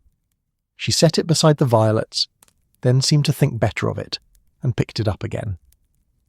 Watson watched her war with herself, holding the paper, putting it down, picking it up, clearly torn between the desire to communicate more directly and the fear of overstepping. Finally, she tucked the paper back into her pocket.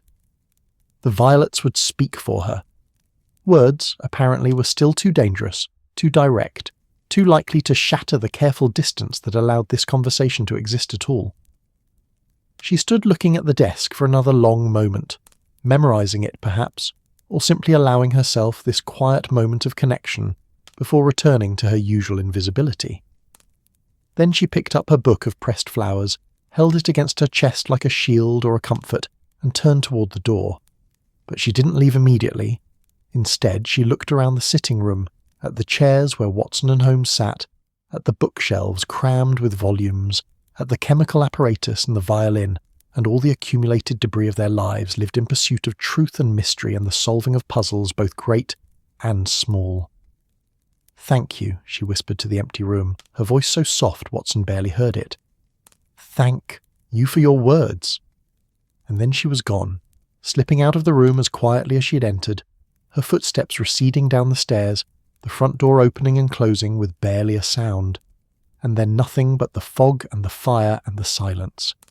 Watson felt something wet on his own cheeks and realized he was crying too, not from sadness but from the sheer beauty of what he'd witnessed. This quiet woman finding joy in words, creating a space for intellectual and emotional connection in a world that would deny her both, expressing gratitude for stories that had given her something she needed, something she couldn't get anywhere else. Holmes's hand was still on his arm, and Watson felt the gentle pressure increase slightly, an acknowledgement, a shared understanding. "Now," Holmes said softly in the darkness, "you write your story, Watson. You write it, and you make it worthy of her." Watson nodded, unable to speak, his throat too tight with emotion. The violets lay on his desk like small purple promises, and somewhere in the London night, Clara was walking home, carrying her book of pressed flowers and whatever small joy she'd found in this brief stolen visit to the world of words. He would write her story, he would make it beautiful. It was the least he could do. Morning arrived with the tentative quality of something that wasn't entirely certain of its welcome. The fog had lifted slightly overnight, transforming from its usual impenetrable yellow-grey into something more gossamer, more forgiving, so that the sun managed to send pale fingers of light through the window of 221B Baker Street. Watson woke early, earlier than was his habit, pulled from sleep by the urgency of purpose that had settled over him, like a second blanket during the night. He dreamed of stories, narratives that twisted and turned like the streets of London itself, characters who spoke in whispers and left flowers as punctuation marks, plots that resolved not with dramatic confrontations but with quiet recognitions. He'd dreamed, too, of Clara, though in his dreams she'd been less a person and more an archetype. The reader, the invisible audience, the person for whom all stories were ultimately written, the one who received words and transformed them into meaning. He dressed quickly, forgoing his usual leisurely routine, and emerged into the sitting room to find Holmes already awake, seated at his desk with a cup of what was probably cold coffee and an expression of intense concentration. The detective looked up as Watson entered, and something in his face suggested he'd been waiting.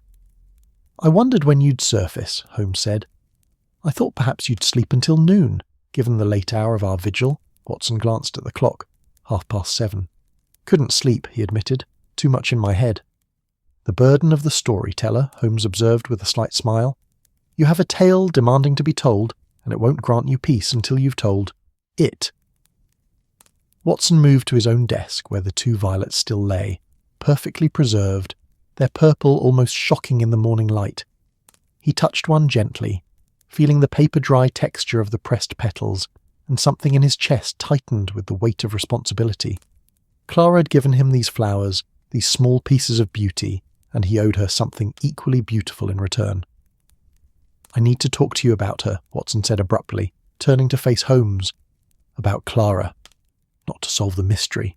We've already done that. But to understand it. To understand her." Holmes set down his cup and gave Watson his full attention, that focused intensity that made one feel as if nothing else in the world existed except this conversation, this moment. "What would you like to know?" "Everything," Watson said. "You mentioned she's educated, that her father was a schoolteacher. Tell me more. What does Mrs. Hudson say about her? What have you observed?" Holmes leaned back in his chair, steepling his fingers beneath his chin in that characteristic gesture of thought. "Clara Ashford," he began, "is 24 years old. She was born in Edinburgh, the only child of Thomas Ashford, who taught at a grammar school there. Her mother died when Clara was young. Consumption, the usual killer of the working poor in damp climates. Her father raised her alone, and by all accounts did so with considerable devotion." Watson settled into his chair, listening intently. Outside, Baker Street was waking up. He could hear the milk cart rattling past, a street vendor calling his wares, the everyday symphony of London commerce beginning its daily performance. Thomas Ashford, Holmes continued, believed passionately in education for all, regardless of gender or class. An idealist, in other words. And idealists rarely prosper in practical terms. He taught Clara as he would have taught any promising student: Latin, Greek, mathematics, literature, history. By the time she was 16, she had an education that would have equipped a middle-class boy for university, but which equipped her for precisely nothing that Victorian society deemed appropriate for a working-class girl. So when her father died, Watson prompted. When her father died 5 years ago, Clara found herself educated beyond her station, but without the means to capitalise on that education. Women's colleges exist, of course, but they require funds she didn't have. Governessing might have been possible, but her accent marked her as working class, and families want governesses who can teach their children to sound like the upper classes, not like Edinburgh shopkeepers. So she came to London, to her only living relative, and Mrs. Hudson found her work as a domestic servant. Watson felt a familiar anger rising in his chest, the same anger that had driven him to become a doctor, to serve in the Army Medical Corps, to dedicate himself to helping people regardless of their ability to pay. The waste of it. A brilliant mind relegated to scrubbing floors and polishing silver because the accident of her birth had placed her on the wrong side of society's arbitrary dividing lines. "Mrs. Hudson worries about her," Holmes said quietly. "She's mentioned it to me on several occasions, usually in the context of finding Clara reading when she should be sleeping, or spending her wages on books rather than on proper clothes or savings for her future. Mrs. Hudson is a practical woman, and she sees education without prospects as a form of torture. Better, she thinks, for Clara to accept her station and find contentment in it, than to nourish dreams that can never be realised." "But Clara won't give up the books," Watson said. It wasn't a question. "She can't," Holmes replied. "For someone like Clara, books are oxygen. They're the only place where her mind can stretch, can engage with ideas and narratives, and the full complexity of human experience. In the world of words, she's not a servant. She's simply a reader, as valid and valued as anyone else who opens those pages. Your stories, Watson, give her not just entertainment, but recognition. You write about loyalty and friendship and the triumph of observation and reason over chaos.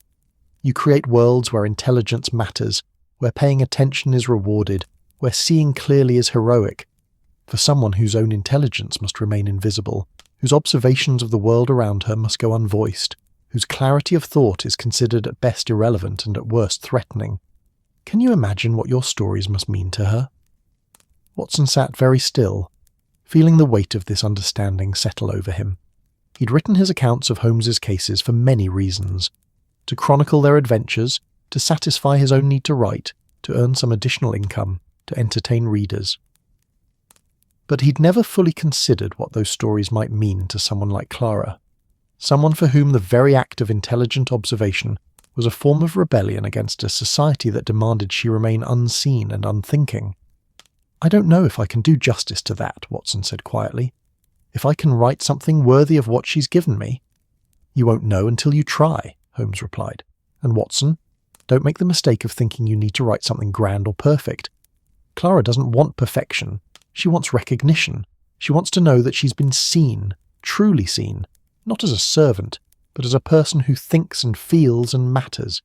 Whatever you write it with that intention." Watson nodded slowly, his mind already beginning to shape the story, to find the narrative that would carry the weight of what he wanted to say without crushing it with obviousness or sentimentality. "There's something else," Holmes said, and his tone had shifted slightly, becoming more gentle. "Something I observed last night that you may not have noticed." "What?" "The book she carried. The one full of pressed flowers." Holmes paused, choosing his words with care. "I recognized it, Watson. It's a copy of A Study in Scarlet, your first published account of our acquaintance. She's been using it as her flower press." Watson felt his breath catch. His first story, that humble narrative he'd written so many years ago, uncertain whether anyone would care to read about a peculiar consulting detective and his new flatmate. Clara had taken that story and transformed it into something else. Not just reading material, but a repository of beauty, a place to preserve flowers, to create art from nature and narrative simultaneously. "She's been pressing flowers in my story," Watson said wonderingly. "For years, I suspect," Holmes confirmed. "The book is well worn, well loved, and every flower she's given you has come from those pages. She's been sharing her garden with you, Watson, the garden she's cultivated between the lines of your words." The room seemed to shimmer slightly, or perhaps it was just moisture in Watson's eyes. He blinked it away, overwhelmed by the perfect circularity of it. He'd given Clara stories, and she'd transformed them into a garden, and now she was returning that garden to him flower by flower, completing a cycle of giving and receiving that had its own elegant logic. "I know what to write," Watson said suddenly, the certainty of it hitting him like a physical force. "I know exactly what to write." Holmes smiled, that rare expression of genuine warmth that transformed his austere features. "Then you'd better get started. We have established that Clara comes here Fridays to help Mrs. Hudson with the heavy cleaning. Today is Wednesday. That gives you 2 days to write your story and leave it where she'll find it." Watson rose from his chair, energy suddenly coursing through him. 2 days. He could work for 2 days. He'd written stories in less time, though never one that mattered quite so much. "Holmes," he said, pausing at his desk, "thank you for seeing this, for helping me understand it." Holmes waved a dismissive hand, but Watson could see he was pleased. "Understanding is what I do, Watson. Usually I apply it to crimes, but the human heart presents puzzles quite as complex as any locked room or missing will. Besides," and here his smile became almost mischievous, "I have a certain investment in ensuring that my chronicler remains inspired. Your accounts of our work have brought me more interesting cases than any advertisement could have managed. If Clara's appreciation helps you continue writing, then I benefit as well." Watson laughed, recognizing Holmes's deflection of sentiment into practicality, a habit as characteristic as his pipe or his violin. But underneath the practical justification, Watson could see genuine care, for Clara's situation, for the delicate mystery they'd uncovered, for the strange and beautiful conversation that had been happening in silence within these very rooms. He turned to his desk, pulling out fresh paper, uncapping his ink. The violets lay beside his writing materials, and he positioned them carefully where he could see them as he worked. They would be his touchstones, his reminder of why he was writing and for whom. The story took shape in his mind like fog condensing into form. Not a mystery this time, not an account of Holmes's deductive brilliance, but something quieter, more personal. A story about a character he would call Sarah, a young woman of intelligence and observation who worked in the household of a detective, who found in the detective's chronicled adventures a window into a larger world, who learned to see herself as the detective saw others, clearly, completely, without the obscuring lens of social prejudice. It would be a story about being seen, about the radical act of recognition, about how attention, truly given, transforms both the observer and the observed, and it would be for Clara, though her name would never appear in it. She would know, though. She would read it and recognise herself, recognise the conversation they'd been having without words, recognise that her silent appreciation had been received and valued and returned in kind. Watson began to write, his pen moving across the page with unusual fluency, the words flowing as if they'd been waiting inside him all along, needing only this particular moment, this particular purpose to emerge. Holmes, tactful for once, gathered his things and departed the sitting room, leaving Watson alone with his thoughts and his violets, and the blank pages that would soon carry a story written not for publication or profit, but as an answer to a question asked in pressed flowers and newspaper clippings, and the silent language of readers and writers across the unbridgeable, yet somehow bridged distance between admiration and acknowledgement. Outside, London continued its vast, indifferent dance. Millions of lives intersecting and diverging, most of them never truly seeing each other, never truly connecting. But here, in 221B Baker Street, a connection had been made, a conversation had been recognised, and a story was being born from that recognition, a gift given in return for gifts received, words offered to someone who had shown him what words could mean. Watson wrote through the morning and into the afternoon, barely noticing when Mrs. Hudson brought him lunch, when the light shifted from pale morning clarity to the warmer tones of afternoon. He was lost in the work, in the careful crafting of a narrative that needed to be both subtle and clear, both fictional and true, both a story and a letter, both art and acknowledgement. By the time the winter darkness began to gather outside his window, he had the bones of it, the structure, the characters, the arc of recognition that would mirror Clara's own experience. Tomorrow he would refine it, polish it, make it worthy of her. And on Friday, he would leave it on his desk, prominently displayed for a reader who had never asked for anything except the privilege of reading, and who would find in its pages the answer she had never dared to hope for. Yes, I see you. Yes, your attention matters. Yes, you are valued.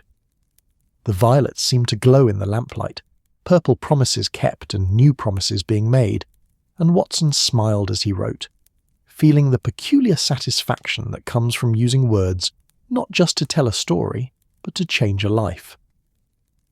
Thursday passed in a blur of revision and refinement.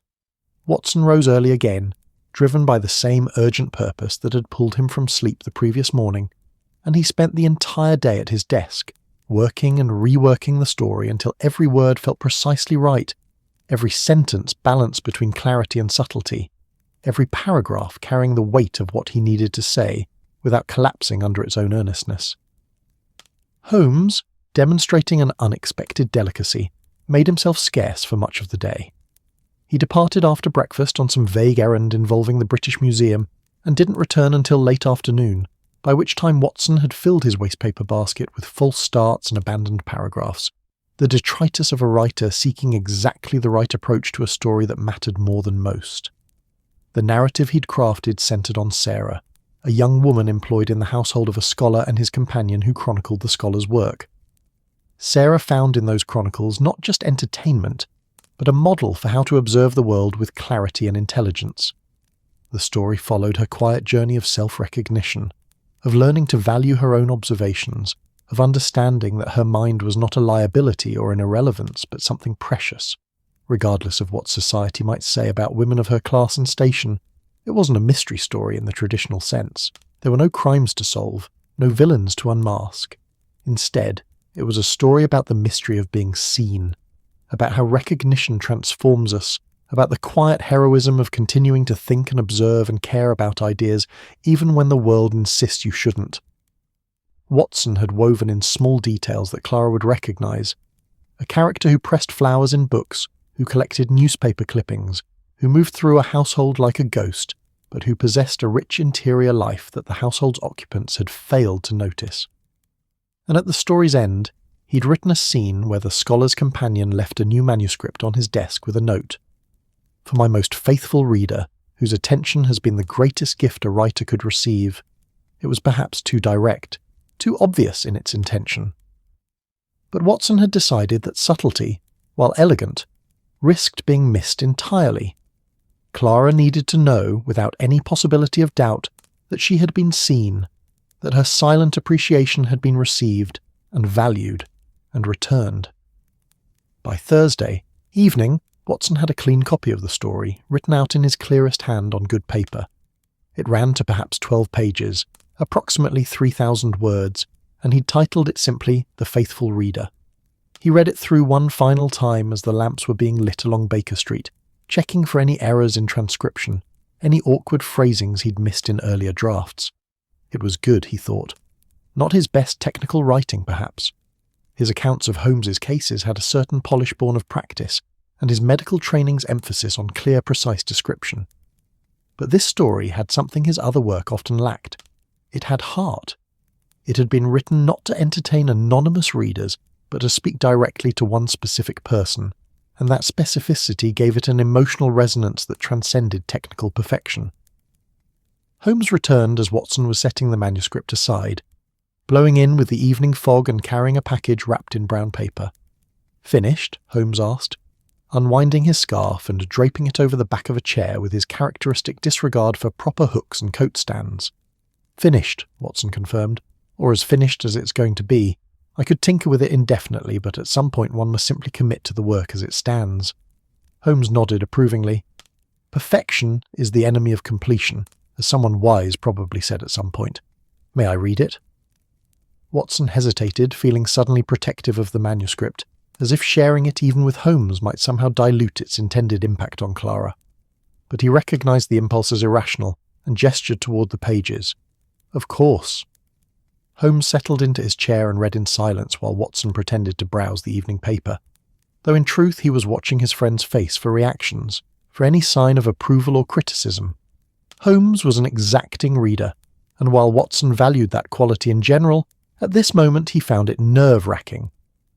Finally, Holmes set down the manuscript and looked at Watson with an expression that was difficult to read, something between approval and a deeper, more complex emotion that Watson couldn't quite identify.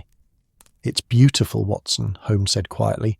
"Honest and kind and exactly what it needs to be. She'll understand it. More than that, she'll treasure it." Watson felt relief wash over him like warm water. "You think so?" "I know so," Holmes replied. "You've written her a letter disguised as a story, or perhaps a story that functions as a letter. Either way, you've given her the recognition she's been seeking without forcing her to step out of the safe space she's created. It's a masterwork of empathetic communication." "That might be overstating it," Watson said, but he was pleased nonetheless. Holmes rose and crossed to the package he'd brought in, unwrapping it to reveal a slim leather portfolio. "I took the liberty of purchasing this today. I thought you might want something more formal than simply leaving the manuscript loose on your desk. This way, it will be clear that the story is a deliberate gift, not just a work in progress that happens to be lying about." Watson took the portfolio, running his fingers over the smooth leather. It was simple but elegant, the kind of thing that suggested care without ostentation. "Thank you, Holmes. This is perfect." "There's a card as well," Holmes said, producing a small envelope from his pocket. "I thought you might want to include a brief note. Nothing elaborate, just enough to make your intention clear." Watson opened the envelope and found a plain card, good quality paper with no decoration. He sat at his desk and considered what to write.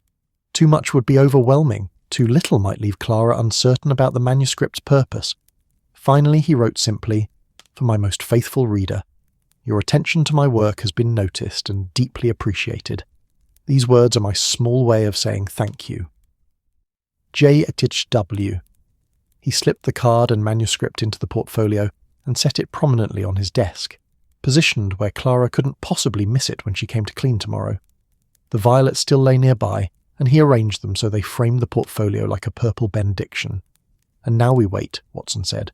"And now we wait," Holmes agreed. Friday arrived with a cold clarity that seemed to sharpen the edges of everything. The fog had finally lifted entirely, leaving behind a sky of pale blue and air so crisp it seemed to ring like crystal. Watson woke to find frost etched on the windows in patterns that looked like ferns or feathers, nature's brief artwork before the sun melted it away. He'd slept poorly, his mind too active with anticipation, and a nervousness he couldn't quite justify. Clara would find the portfolio, she would read the story, she would understand it. Or she wouldn't, and the whole gesture would fall flat, would seem presumptuous or patronizing or simply odd. There was no way to know except to wait and see. Mrs. Hudson arrived at her usual time, and shortly after, Watson heard the lighter footsteps that signalled Clara's arrival. His heart rate increased absurdly, as if he were waiting for news of a military campaign rather than simply for a woman to find a story he'd left for her. He forced himself to remain in his bedroom, pretending to organise his medical journals, though in truth he was simply moving them from one stack to another without any real purpose. Holmes, meanwhile, had positioned himself in the sitting room with his chemistry apparatus, apparently absorbed in some experiment involving copper sulfate and various acids, but Watson suspected his friend was as alert to Clara's presence as he was. Time crawled. Watson heard the sounds of Clara moving through the flat, the swish of her skirts, the soft clatter of cleaning implements, the occasional creak of floorboards. She was in the sitting room now, dusting most likely, or perhaps sweeping the hearth. Would she notice the portfolio immediately, or would it take her some time? Then silence. The absence of sound was so complete that Watson found himself holding his breath, straining to hear anything, any indication of what was happening in the next room. He moved quietly to his door, opening it just enough to see into the sitting room. Clara stood at his desk, the portfolio open in her hands, the manuscript visible within it. She'd found the card. Watson could see it resting on the desk where she'd placed it after reading. Her face, in profile, showed an expression of such intense emotion that Watson felt almost guilty for witnessing it. This was a private moment, a personal revelation, and yet here he was, watching like some voyeur of the soul. She was reading the story. Her lips moved slightly as she followed the words, and Watson could see her hands trembling, causing the pages to flutter like leaves in a breeze. She read slowly, carefully, absorbing every word, and as she progressed through the pages, Watson saw tears begin to track down her cheeks, silent and steady. But these weren't tears of sadness. Watson had seen enough grief in his medical practice and military service to recognise its particular character. These were tears of recognition, of gratitude, of the overwhelming emotion that comes when someone truly sees you for the first time and values what they see. She reached the end of the story and stood for a long moment, simply holding the manuscript, her eyes closed, tears still falling. Then she carefully, reverently, placed the pages back in the portfolio and closed it. She picked up the card and read it again, her fingers tracing Watson's signature as if the letters themselves were precious. Watson saw her reach into her apron pocket, that repository of small treasures, and withdraw something. It was another note, he realised, probably the same one she'd almost left the other night before thinking better of it. She looked at it for a long moment, clearly wrestling with herself, with the question of whether to finally break her silence and communicate directly. Then, with what looked like a decision made, she placed the note on the desk beside the portfolio. She stood there a moment longer, her hand resting lightly on the leather cover, and then she whispered something Watson couldn't quite hear, but he thought it might have been "thank you" again, those same words she'd spoken into the empty room earlier that week. Then she resumed her cleaning, moving with her usual efficiency, but with something different in her bearing, something lighter, as if a weight she'd been carrying had been lifted, or as if she'd been given permission to stand a little straighter, to take up a little more space in the world. Watson waited until he heard her descend the stairs before emerging from his room. Holmes had abandoned his experiment and was standing near the desk looking down, at the note Clara had left. "Well?" Watson asked, though he almost didn't want to know. What if the note contained disappointment or criticism? What if his gesture had somehow missed its mark? Holmes picked up the note and handed it to Watson without a word. Watson unfolded it with trembling fingers. The handwriting was beautiful, careful copperplate, the kind taught to children in good schools, elegant and precise. It read, "Dear Dr. Watson, I cannot adequately express what your words have meant to me over these years. In your stories, I have found not just entertainment but encouragement, a reminder that intelligence and observation matter, that seeing clearly is valuable, that paying attention to the world is not a waste of time or energy but something essential and good. I know I should not have taken such liberties with your possessions, moving your bookmark and leaving my small tokens of appreciation. I hope you will forgive the presumption. I only wanted you to know that someone was reading, truly reading, and finding in your accounts of Mr. Holmes's work a kind of companionship that has made my own circumstances more bearable. Your new story has given me something I never expected and perhaps did not deserve, the knowledge that I have seen, not as a servant or as someone to be pitied for my station, but as a reader, as a person whose attention has value. You have given me a great gift, and I will treasure it always. I will continue to read everything you write, if I may, and I will continue to leave small signs of my appreciation if you do not object. But I understand now that I need not hide quite so much. You have shown me that being seen is not always dangerous, that sometimes it is the most wonderful thing in the world. With deepest gratitude and respect, Clara Ashford." Watson read the note twice, 3 times, feeling his own eyes grow damp. The formality of her language, the careful politeness that marked the enormous distance between their social positions, even as she tried to bridge it, it broke his heart and mended it simultaneously. "What will you do?" Holmes asked gently. Watson folded the note carefully and set it beside the portfolio. "I'll write back," he said. "A brief note, I think. Not overly familiar. I don't want to make her uncomfortable, but warm. Acknowledging her letter, encouraging her to continue her reading, perhaps offering to leave other manuscripts for her to preview, creating an ongoing correspondence through our mutual love of words." "And the bookmark?" Holmes prompted with a slight smile. Watson laughed softly. "The bookmark can continue its travels. Let it carry messages between us, her clippings and flowers, my stories and notes. It's become rather more than a bookmark now, hasn't it? It's become a conversation, a connection, a small rebellion against the rigid walls that society tries to build between people." Holmes nodded approvingly. "There are many kinds of mysteries in this world, Watson.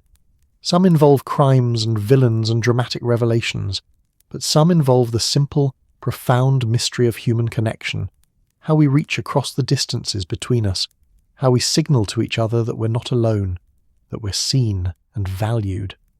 This mystery you've solved not through deduction but through empathy. I find that rather beautiful."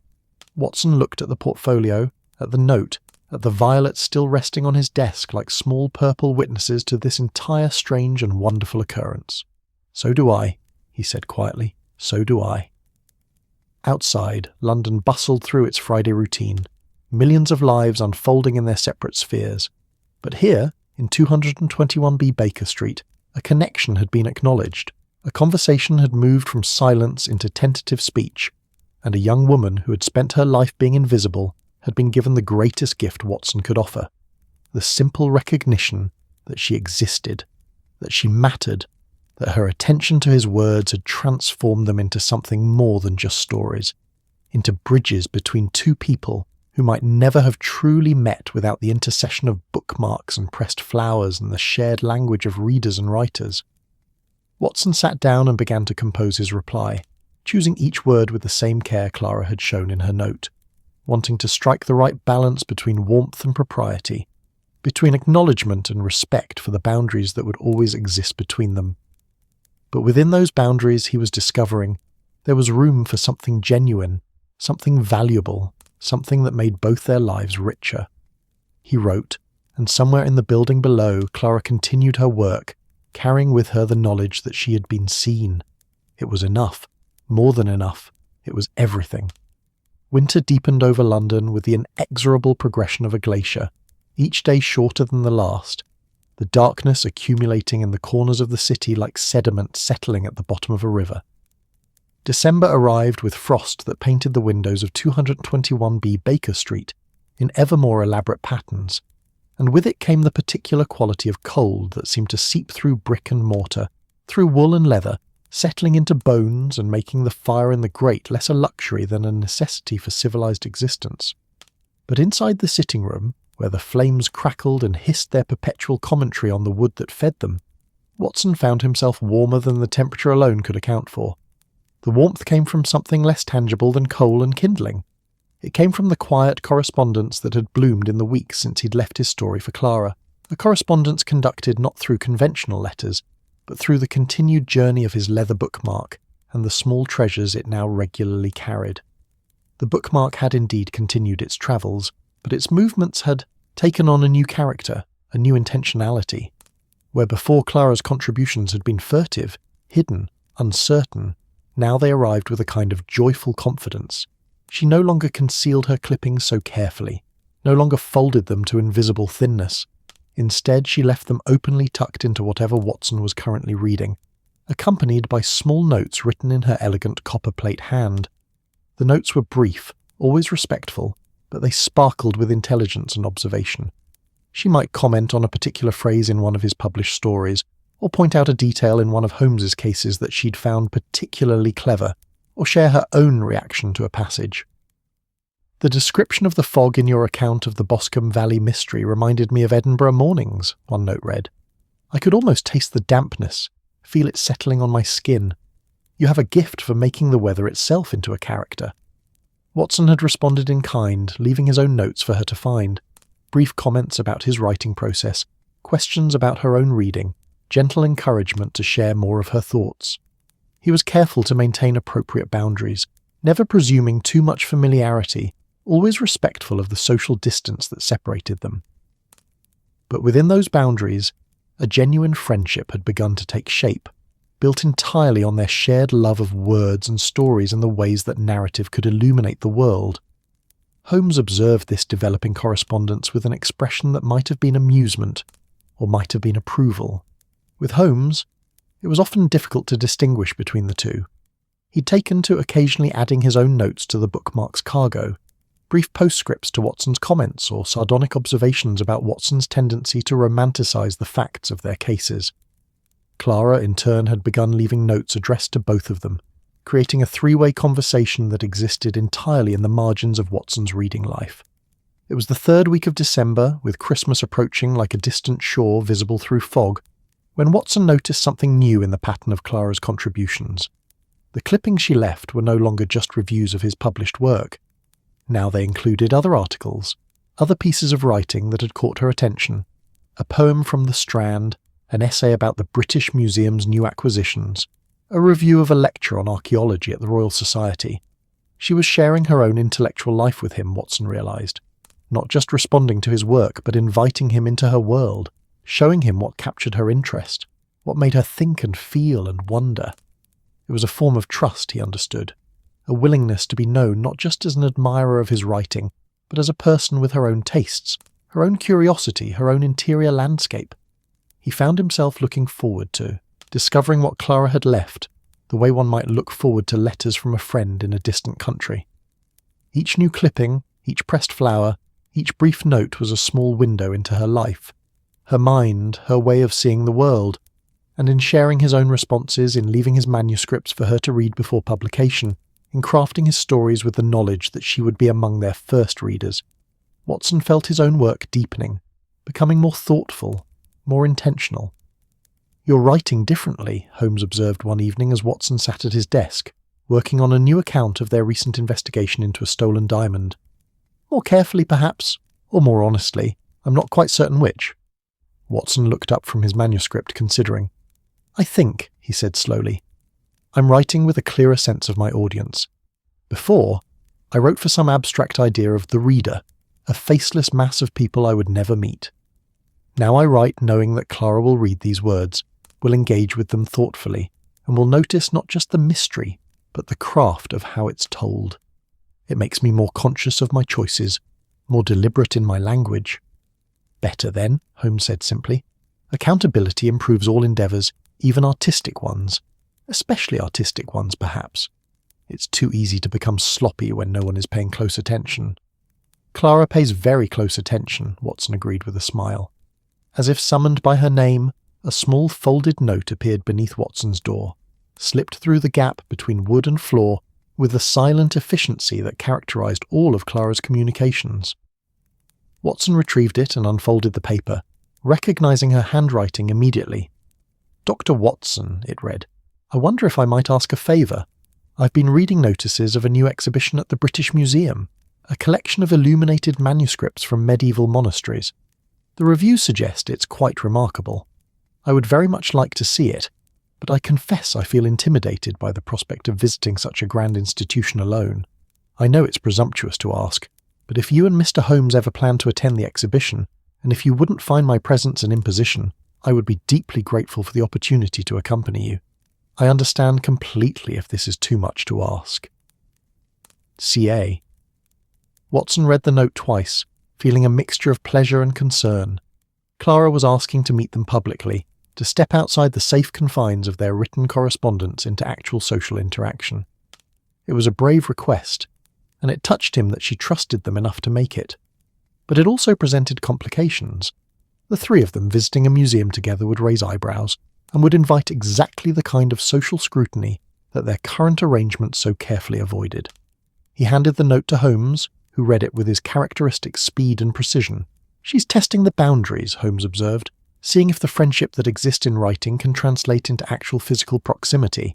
It's a natural progression, I suppose, though not without risk for her." "We should go," Watson said immediately. "If she's willing to risk the social complications, the least we can do is support her in that risk." Holmes raised an eyebrow. "You've thought this through? How do we explain the presence of a domestic servant in our company? What will we say if we encounter anyone we know?" Watson hadn't thought it through, actually, but he found himself unwilling to let logistical concerns override what felt like the right thing to do. "We'll simply be three people who share an interest in medieval manuscripts," he said. "If anyone asks, Clara is a research assistant, someone helping you with historical background for a case. That's not so far from the truth, is it? She's been helping me understand how readers engage with my work, which has certainly improved my writing." Holmes smiled, that rare expression of genuine warmth.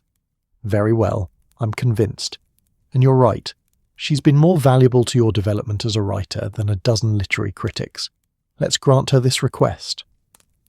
They arranged to meet Clara on a Saturday afternoon, the following week, at the main entrance to the British Museum. Watson suggested this in a note he left for her, emphasizing that she should feel no obligation, that there would be no awkwardness if she changed her mind. But when Saturday arrived, cold and clear with a pale winter sun struggling through thin clouds, Clara was waiting at the designated spot dressed in her best dress, still clearly that of a working woman, but clean and well maintained, with a coat that looked new, or at least carefully preserved. She looked nervous, Watson thought, her hands clasped tightly together, her posture a mixture of determination and uncertainty.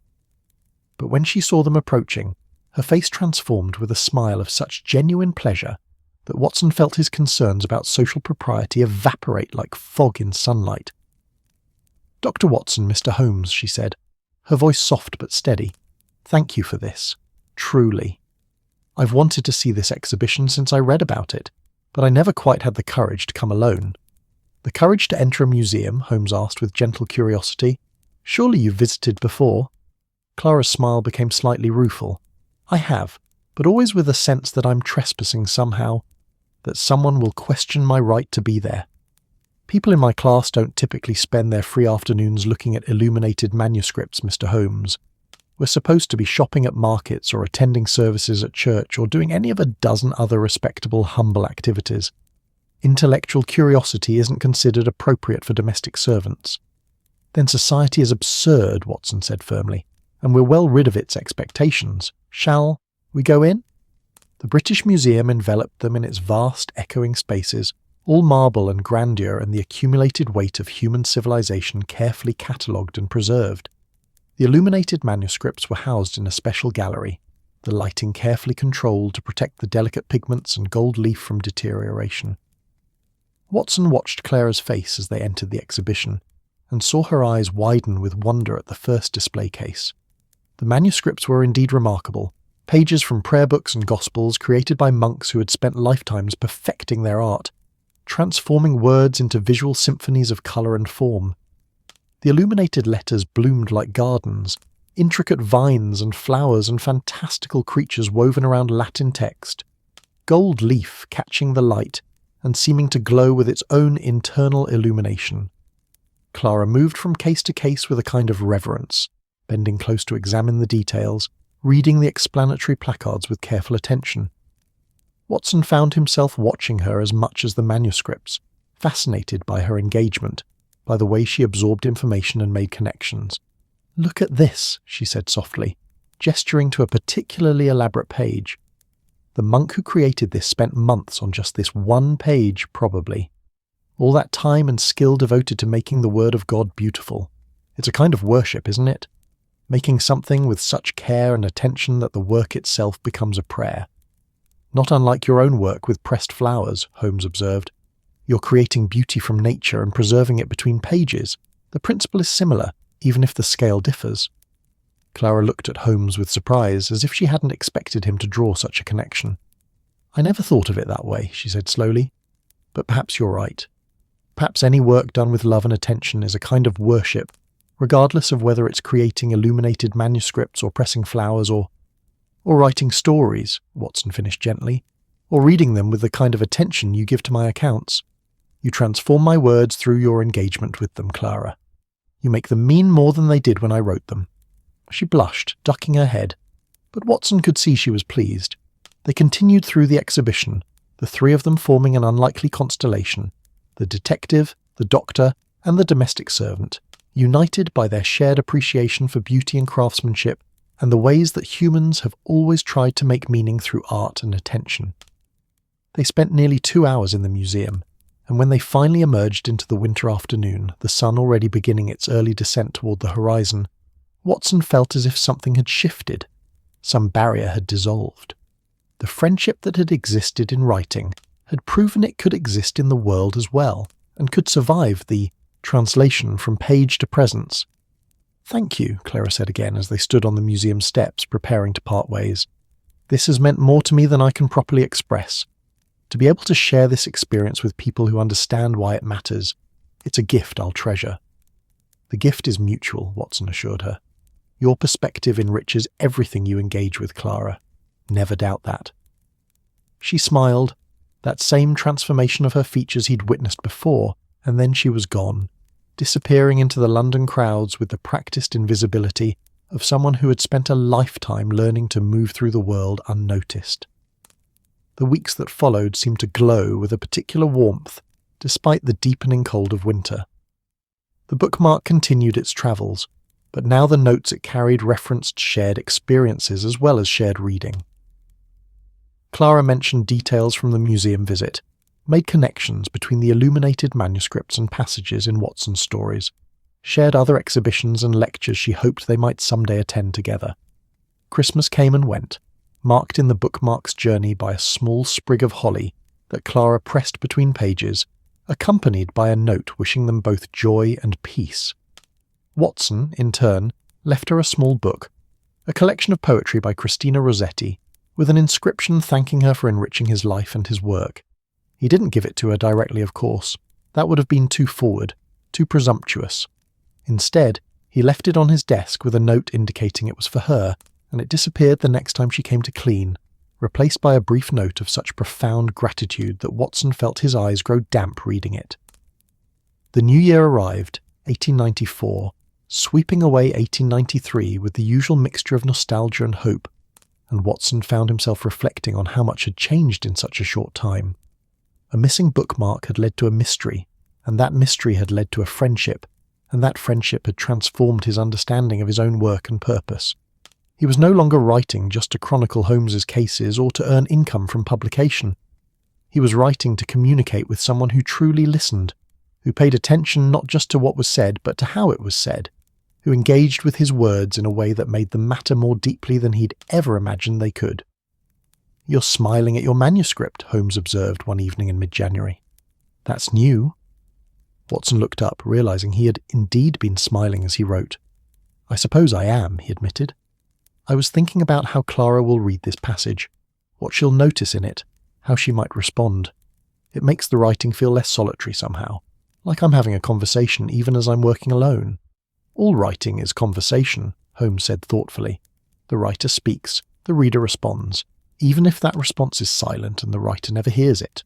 But you've been fortunate enough to hear Clara's responses, to know that your words are landing somewhere, taking root, growing into something meaningful.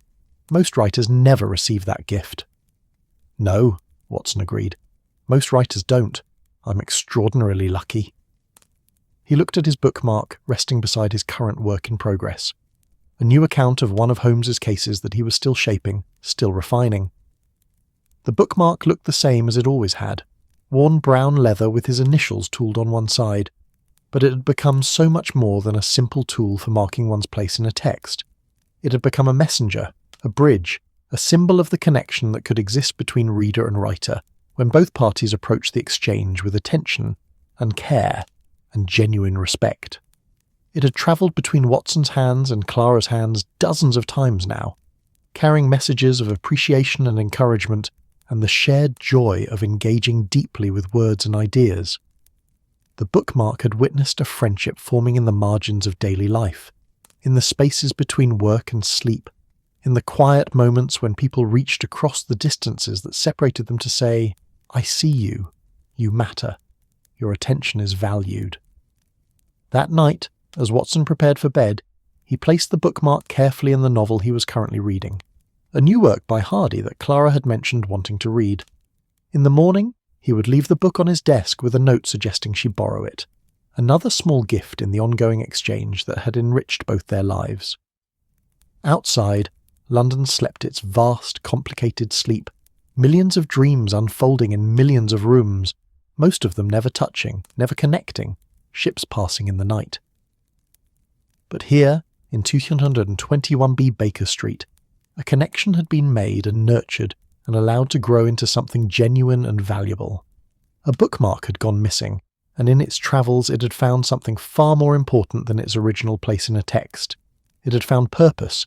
It had found meaning. It had become the vehicle for a conversation that transcended the boundaries society tried to impose, that proved attention and intelligence and appreciation knew no class, no station, no rigid social hierarchy. Watson smiled as he extinguished his lamp, the darkness settling around him like a familiar blanket. Somewhere in London, Clara was probably reading by candlelight, carefully turning pages, pressing flowers, thinking about stories and their meanings. And tomorrow, the bookmark would continue its journey, carrying new messages, building new bridges, proving again and again that the simplest objects could become the vehicles for the most profound connections. The bookmark's legacy wasn't just in what it marked or where it travelled.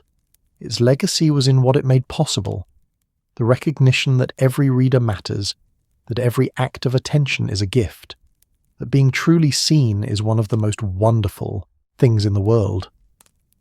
And as Watson drifted towards sleep, he thought about the story he would write next, the words he would craft knowing Clara would read them, the conversation he would continue through the only language that had ever really mattered, the language of stories, carefully told, gratefully received, and treasured on both sides of the page. The bookmark rested in its book, waiting for morning, waiting to travel again, waiting to carry new messages between two people who had learned that friendship could exist in the most unexpected spaces, could flourish in the margins, could transform the simple act of reading and writing into something that made both their lives immeasurably richer. Outside, the stars wheeled overhead in their ancient patterns, indifferent and eternal. But inside 221B Baker Street, where a bookmark had once gone missing, and in doing so had revealed a beautiful mystery, Watson dreamed of words and flowers and the quiet reader who had shown him what his stories truly meant. And the bookmark, that faithful leather strip that had started it all, waited patiently to continue its work, carrying attention and appreciation and recognition across the small but significant distance between a writer and his most faithful reader. The mystery was solved. The conversation would continue, and the bookmark's legacy would live on in every story Watson wrote, in every note Clara left, in every pressed flower and newspaper clipping and small gesture of connection that proved again and again, that being seen is everything, and that sometimes the smallest objects carry the greatest meanings. Sleep well, London, dream your dreams, and tomorrow the bookmark will travel again. That's our story tonight. Are you drifting off beneath the glowing skyline of Toronto, the ocean hush of Mauritius, the moonlit rooftops of Athens, or the quiet beauty of Oslo?